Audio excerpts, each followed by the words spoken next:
Acabas de pasar una información que a mí, yo me tuve que sonreír para ponerlo de alguna forma. Dices que la última vez que Maduro hizo un anuncio de que se reunió 5 horas con alguien fue con Chávez. Fue con Chávez. ¿Y cuándo fue eso?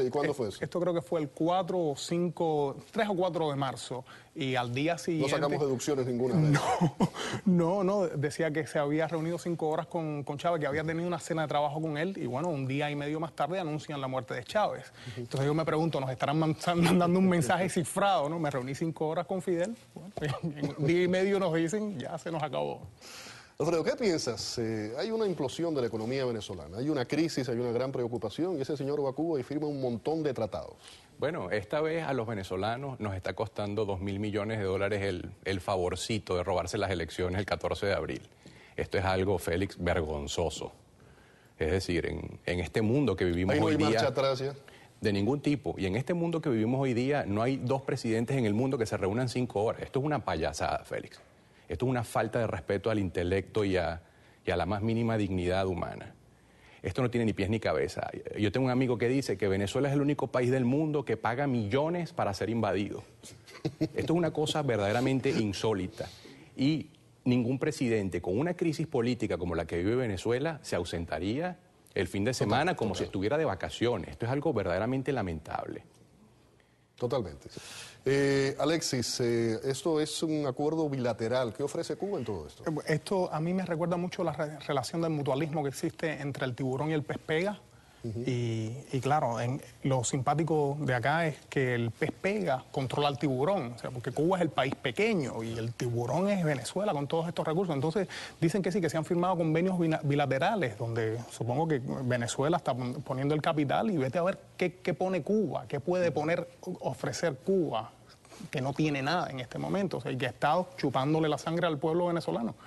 Entonces eso es, el pez pega que se chupa al tiburón, un país pequeño que ha logrado colonizar a un país mucho más poderoso. Exactamente. Y tú sabes que luego de mucho pensarlo, acabamos de dar en el punto clave. ¿Qué obtiene Venezuela? Porque Cuba es obvio, 110.000 barriles al día. Venezuela sabemos qué ofrece Cuba. Lo que le ofrece Cuba, después de tanto pensarlo, llega a la conclusión es, Cuba le da la estrategia de control político, es lo único que se me ocurre. Señores dictadores, tiranos de Cuba, ¿cómo se han mantenido 54 años en el poder? Nosotros, que somos una tiranía en Venezuela, pero que le decimos al mundo que somos una democracia, queremos seguir sus pasos. ¿Cómo tenemos que hacerlo? Y eso es lo que explica esta relación enfermiza, obsesiva, diría yo, primero de Hugo Chávez y luego de este señor Nicolás Maduro, que es peor que Chávez porque es más manipulable, es un títere. Las informaciones que nosotros manejábamos cuando Chávez estaba enfermo es que el favorito de los Castro era Elías Agua y no lo escogieron a él como el sucesor, porque el sucesor lo escogió Castro, no lo escogió Chávez, porque decían que Elías Agua le caía muy mal a la gente y necesitaban un tipo un poco más simpático, por decirlo de alguna manera. Mira, hoy terminó en Mongolia la reunión de 130 cancilleres de países democráticos. Solamente faltaban 3 países de América Latina. Desde luego Cuba y Venezuela eran 2 de ellos, el otro era Nicaragua.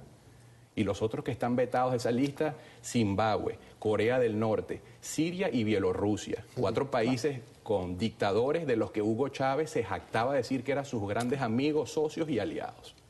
Para terminar ahora, yendo a Venezuela con la situación, vimos la elección de aquel domingo, hicimos aquella cobertura, lo recordarás, salió esta señora del Consejo Nacional Electoral, dijo que el resultado era irreversible, uno se cuestionó en aquel momento con una diferencia de votos, sin haber contado los votos del exterior, tan poca, cómo se podía decir que era irreversible, y hemos visto cómo se han ido desarrollando los acontecimientos en la última semana, las distintas posiciones.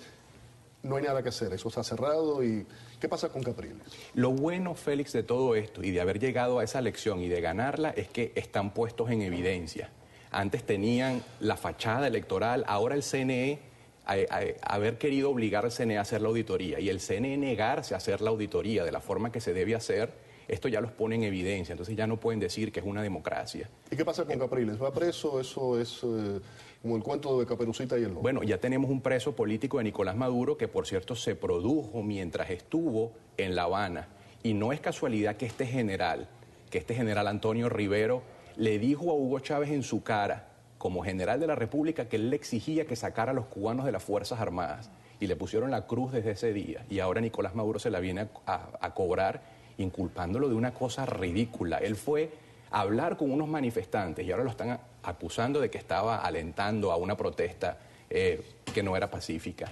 Y un detalle, no es solo el único preso político que tienen, o sea, además de los venezolanos que están presos allá. ¿Qué pasó con el estadounidense? Exactamente. Que es bueno, un poco el Alan Gross. Es el Alan Gross de Venezuela, y una de las cosas a las que supongo que habrá ido Maduro a Cuba es también un poco a pedir consejo de cómo negociar esta crisis del rehén, porque tienen un rehén norteamericano en este momento, un hombre, creo que su nombre es Timothy, no recuerdo el apellido, un estudiante que fue a hacer unos documentales allá. Resulta un periodista, camarógrafo de National Geographic. Y estaba allá con todas las autorizaciones y todos los permisos habidos y por haber. Y hay otra pareja de la que quiero hablar. Hay mucha gente que dice que son unos enajenados, que están enloquecidos, pero hay que hablar de ellos también. Y son estos dos hermanos. Uno de ellos fue el que salió ahora cuando estaba Maduro hablando, y Maduro enseguida agarró el micrófono y dijo que habían burlado la seguridad, podían matarme.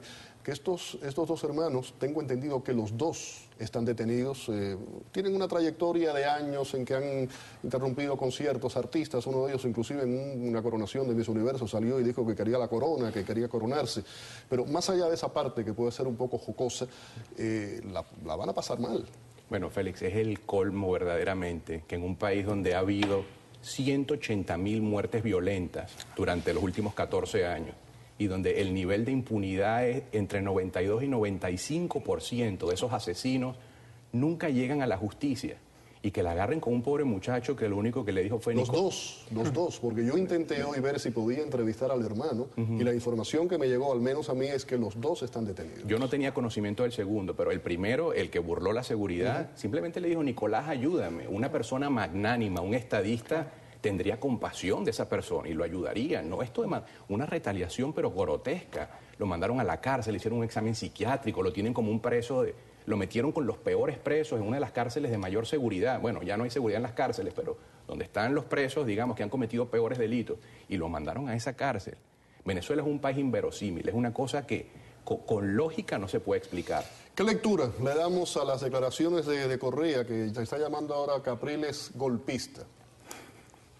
Lo interesante es que Correa nunca llamó al golpista venezolano Hugo Chávez golpista. ¿Cómo se cuenta la historia? ¿Cómo se lee la historia? Entonces, bueno, nada, está apostando por su caballo, que es su homólogo ideológico, y es penoso y triste que vaya a llamar a este señor que ha usado todas las herramientas de la democracia para validar el voto venezolano golpista, cuando al ex dictador difunto Chávez jamás lo llamó dictador, ni mucho menos golpista. Yo me refiero a él en ese término. Claro. Una vez que eres golpista siempre lo serás. Por supuesto. Estamos hablando de esos países del ALBA, de Nicaragua, Ecuador, Bolivia, Venezuela, Cuba, Argentina en cierta forma también. Pero ahora vamos al otro lado. La Unión Europea, la Organización de Estados Americanos, Washington, se han pronunciado claramente sobre un recuento transparente de votos. Además, nadie ha dicho ganó Capriles o ganó Maduro. No, vamos a hacer algo transparente y democrático. ¿Cómo queda la gobernabilidad y la credibilidad del señor Maduro dentro de Venezuela con todos esos acontecimientos? Qué bueno que mencionas eso, porque en buena medida lo que suceda en Venezuela va a depender de lo que digan esas tres organizaciones y esos países que tú acabas de mencionar. Porque está claro que en Venezuela ha sido totalmente secuestrado el Estado de Derecho. Todos los poderes dependen directamente de Maduro. Eso lo hemos discutido hasta la saciedad. Ahora bien, en Venezuela ya quedó claro que la mayoría está con la democracia. Y esto además puso en evidencia el fraude que han cometido durante todos estos años. Pero ahora ya se sabe que son minoría.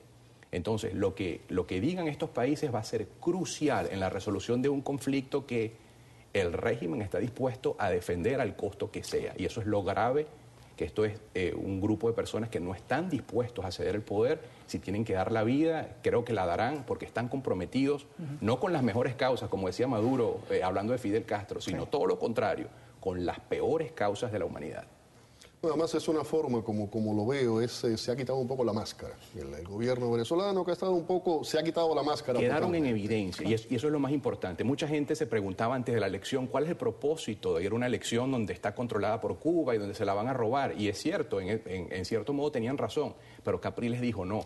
Vamos por el camino democrático, que de esa manera lo vamos a poner en evidencia. Lo peor que le puede pasar a un país es la incertidumbre, y ya al menos vamos a saber si esto se soluciona o si tenemos la nueva Cuba en América Latina. Alexis y Alfredo, muchísimas gracias. Gracias, muy amable, muchas gracias. Un placer el tenerlos. Vamos a la pausa. Al regresar, al menos 200 muertos por la violencia en Irak Y desde Siria se reporta el descubrimiento de pruebas irrefutables del uso de armamento químico. Tenemos la información.